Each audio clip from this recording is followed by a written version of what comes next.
l'on croit, comme c'est mon cas, dans la République, à un moment, il faut passer par la franc-maçonnerie.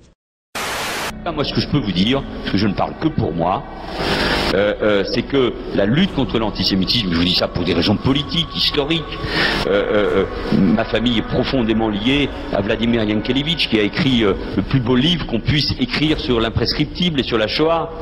Par ma femme, je suis lié de manière éternelle à la communauté juive et à Israël, quand même.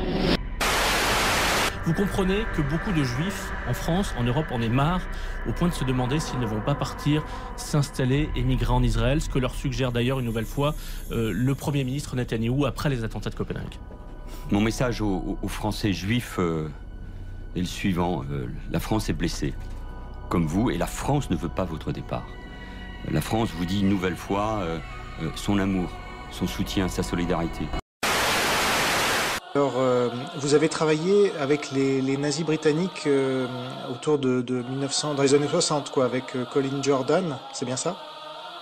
Je suis entré dans la partie en 65 et je suis parti avec Françoise en France en 66. Donc Françoise, c'est Françoise Dior qui était mariée avec Colin Jordan. Voilà. On a l'impression que vous êtes proche sur cette photo? Disons, je suis le seul qui arrive de lui faire rire. C'est-à-dire? Il me connaît, je le connais. D'accord.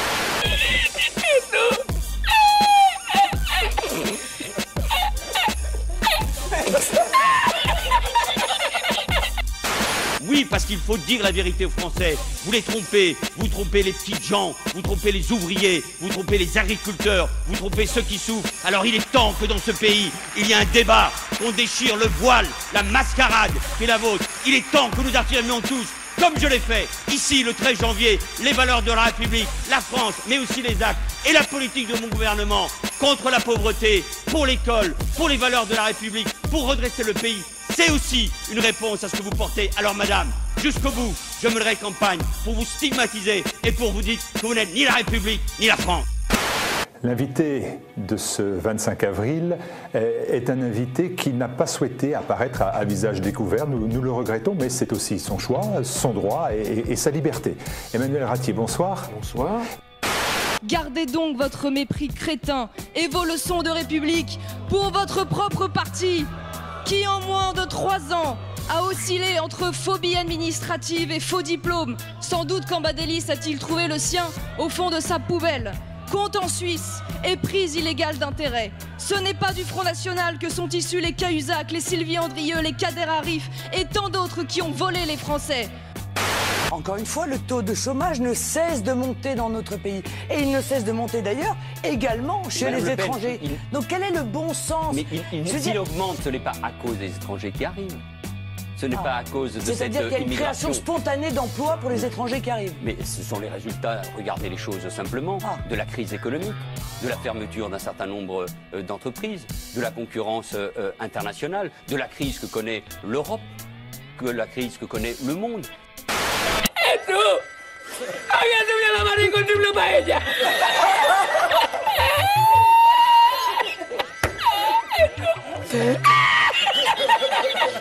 Y la encontré porque te estaba la paellera agarrada metida entre las piedras de Chipiona, del faro. Il y a une interview de sa sœur dans laquelle il est indiqué, je vous lis, il parle de leur grand-père. Mon grand-père paternel, Maggie Valls-Imarty, était banquier. Quand la guerre civile a éclaté en 1936, il a créé un journal El Mati qui sera fermé par Franco. Donc on pense que les Valls sont dans le camp républicain. C'est totalement faux.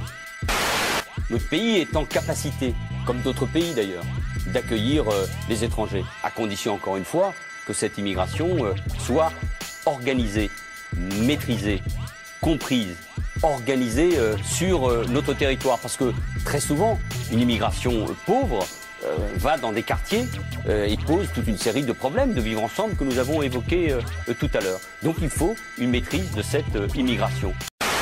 Cette période suppose que chacun pèse ses mots et les mots comptent. Hier, vous avez parlé, Monsieur le Premier ministre, d'un apartheid dont seraient victimes les quartiers en France. Un apartheid, c'est-à-dire le racisme d'État, la ségrégation des populations noires par la population blanche en Afrique du Sud. Nous serions donc responsables. La France serait-elle raciste selon vous? Monsieur le Premier ministre, la France n'est pas Soweto.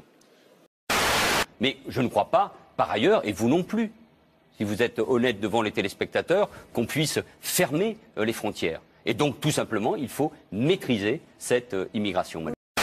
Le grand-père de Manuel Valls a fondé, dans les années 30, le principal quotidien catholique conservateur de Catalogne, qui s'appelle El Matí. Il ne l'a évidemment pas créé au moment de la guerre civile.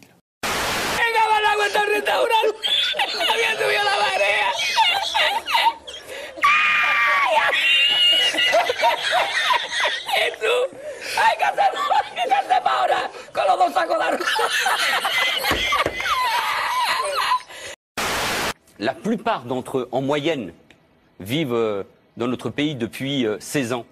La plupart d'entre eux travaillent, étudient, ont fondé une famille, vivent de la manière la plus paisible dans notre pays. Et vous voudriez faire croire, mais c'est une veille antienne du Front National, que le chômage, c'est à cause de l'immigration. Or, vous le savez aussi, les immigrés sont eux-mêmes victimes du chômage et de la pauvreté ou de l'échec scolaire.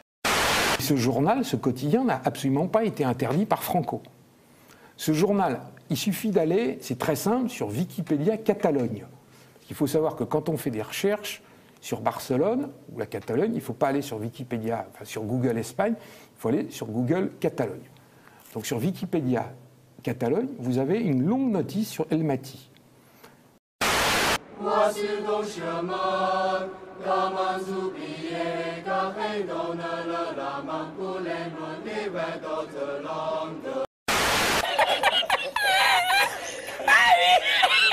Tuyo con el bañador con la paella. El cocinero. No vea, a Sevilla. Y al último, que cuando ya salió la bien de regla, estamos llorando. Me cobró el tío la paella. Le Matin, où il est indiqué que le journal a été fermé le 19 juillet 1936. Le 19 juillet 1936, c'est le jour de l'insurrection républicaine, en réalité communisto-trotsko-anarchiste à Barcelone. Que l'esprit du 11 janvier, parce que c'est ainsi, le débat politique, l'actualité... il s'était effacé. Il était en train de s'effacer. On voulait vite nous faire tourner la page. Non. La menace, elle est là. La haine, elle est toujours là. Et donc pour la combattre, il faut rester éveillé. Il faut que les consciences restent éveillées. Il faut que notre détermination à combattre et le terrorisme et la haine et tout ce qui divise notre société, que cette détermination, pas celle du gouvernement, elle l'est totale, elle l'est absolue. Celle du président de la République, celle du gouvernement, celle de la représentation parlementaire. Il faudrait que l'Union nationale revienne. Ça va au-delà. Tous les Français.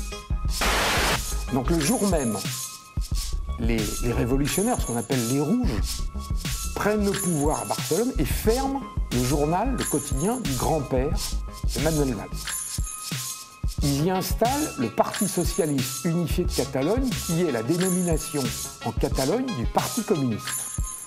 Le 21 juillet 1936, c'est-à-dire 3 ou 4 jours après, sort le premier numéro de Treball, qui est le quotidien communiste de Catalogne, qui va paraître durant toute la guerre civile.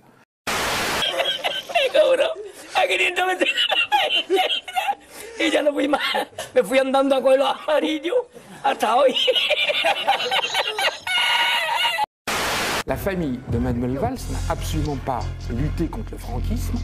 Le père de Manuel Valls, qui s'appelle Xavier Valls, a été peintre et il a travaillé très longuement en France. C'est toujours très agréable de recevoir un prix, surtout quand on n'en a pas l'habitude. Et ça fait un grand plaisir quand même. Xavier Valls a publié des mémoires qui s'appellent La boîte de Pandore, qui sont parus exclusivement en catalan. Donc inutile de vous dire que c'est pas un ouvrage qui était lu en France. Je l'ai retrouvé, cet ouvrage, publié à très petit tirage en Catalogne. Il faut savoir que la famille Valls est une des 10 ou 20 familles les plus riches de Barcelone. Me manda por la noche, había bajado la baja el agua y por la mañana había subido. Cualquiera estaba ahorita a la paellera, a lo mejor está en el barco ese del petróleo. En el Petriense.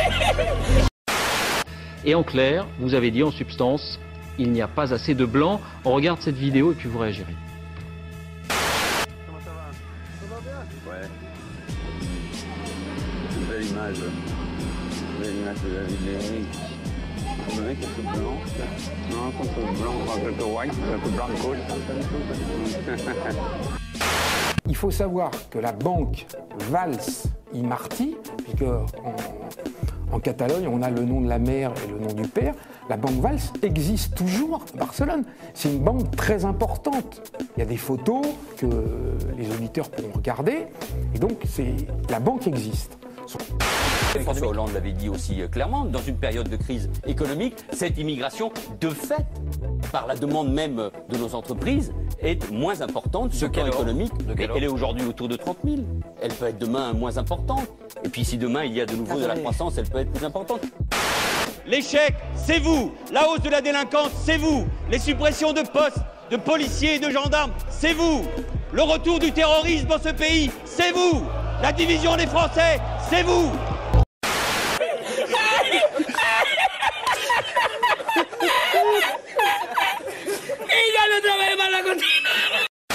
Son père, c'est une famille richissime, avec une immense propriété, des jardins qui peuvent faire concurrence au Trianon. C'est une famille richissime, ça n'a absolument rien à voir. C'est pas un pauvre immigré antifranquiste, ça n'a rien à voir. Je ne veux pas que le 22 mars, ce pays, mon pays, ma France, se réveille avec la gueule de bois. Alors oui, face à vous, face à vos candidats, ils sont des dizaines, madame, des dizaines à tenir des propos antisémites, à tenir des propos racistes, à tenir des propos homophobes, à tenir des propos sexistes, à s'en prendre à des ministres de la République. La famille de Valls, donc, qui sont des gens extrêmement pieux, habite juste à côté de l'église Saint-Jean, qui va être brûlée par la fédération anarchiste. Les prêtres de cette église et la famille Valls assistent à la messe privée pour la famille Valls le jour même de l'insurrection. 3 meetings en moins d'une semaine. Le Premier ministre Manuel Valls ne ménage pas ses efforts pour ses élections départementales. Mais face à lui, le président de l'UMP Nicolas Sarkozy vient de rentrer dans l'arène. En meeting tous les deux hier soir, ils ont durci le ton. Le jour même de l'insurrection, il semble très bien que ça tourne mal. Inutile de vous dire que la famille Valls, donc, qui a déjà été expulsée de leur journal, est sur la liste des suspects, ils risquent d'être fusillés. Les prêtres leur demandent de cacher les ornements d'église, le trésor de l'église. Le père de Manuel Valls, qui a 12 ans à l'époque, va transporter le ciboire avec les hosties consacrées. Oui, je mène campagne, et je mènerai campagne toujours quand il s'agit de la France, des valeurs de la République. Je ne confonds pas, madame, les électeurs du Front National, je ne confonds pas les Français avec vous. Et je veux leur dire que vous les trompez, que vos politiques mèneraient le pays à la ruine en la sortant de l'euro, de la politique agricole commune, de l'Union européenne. Oui, parce qu'il faut dire la vérité aux Français. Vous les trompez, vous trompez les petites gens, vous trompez les ouvriers, vous trompez les agriculteurs, vous trompez ceux qui souffrent. Alors il est temps que dans ce pays, il y ait un débat. On déchire le voile, la mascarade qui est la vôtre. Il est temps que nous affirmions tous, comme je l'ai fait ici le 13 janvier, les valeurs de la République, la France, mais aussi les actes et la politique de mon gouvernement contre la pauvreté, pour l'école, pour les valeurs de la République, pour redresser le pays. C'est aussi une réponse à ce que vous portez. Alors madame, jusqu'au bout, je mènerai campagne pour vous stigmatiser et pour vous dire que vous n'êtes ni la République ni la France.